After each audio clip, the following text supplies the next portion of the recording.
Then one day, my son, who's about 3 at the time, had a dream, and he woke up in the middle of the night, and he was almost in a trance-like state. And he said, I saw my grandfather. He's like, you saw Papa Willie? And I said, who did you see? The house was on fire, and he couldn't get out, and he was sad because he wanted to see you. And when he said that to me, I immediately just started crying because I knew who he was talking about. And he did die in a house fire shortly after I was born. And so for him to tell that story at 3 years old, you know, we never introduced the concept of great-great-grandparents. We never told him this story. He's barely articulate, but he's explaining something that we know is true.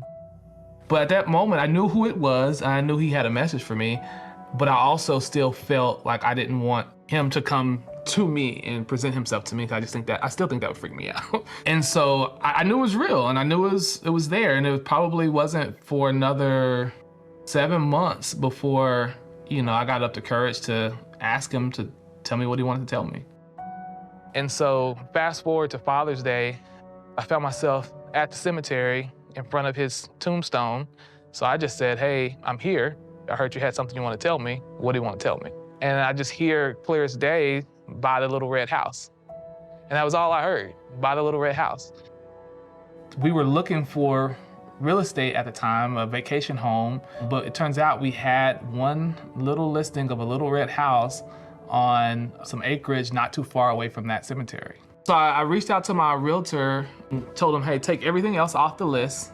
The only thing I want to look at is this little red house. Like, I don't know what is up with it, but I need to look at this little red house. My realtor set up a date for us to go look at the property. And I mean, it was like way out in the middle of nowhere. You got to drive miles down a dirt road to get there. And when we get there, he says, oh, wait, I think we're at the wrong place.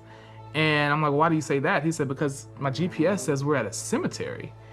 And I'm like, a cemetery? And he showed me the name of the cemetery. And I just instinctively knew at that moment where we were, because I had always been told that the name of the family who owned our family as slaves, and that if we ever found that cemetery, we would find where our ancestors were buried and also find the place where they lived.